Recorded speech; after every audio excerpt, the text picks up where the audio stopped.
Igbo ndị ọma, ekene m unu.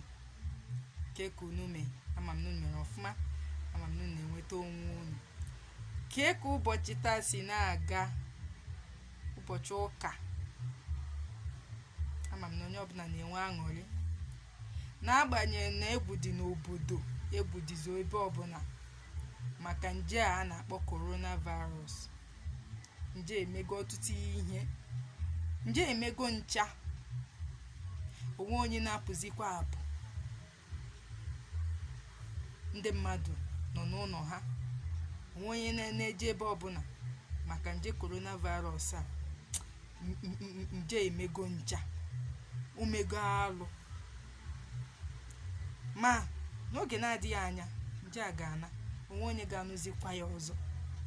Ọtụtụ nje abịago na nke a ga-abụ nke ikpeazụ, ọ ga-ana. Ọkwa ifu coronavirus a n'oge na-adịghị anya, ọ ga-ana n'ihi na Olisa kere ụwa ga-ewezuga ya n'etiti ndị ya. Ọ ga-ana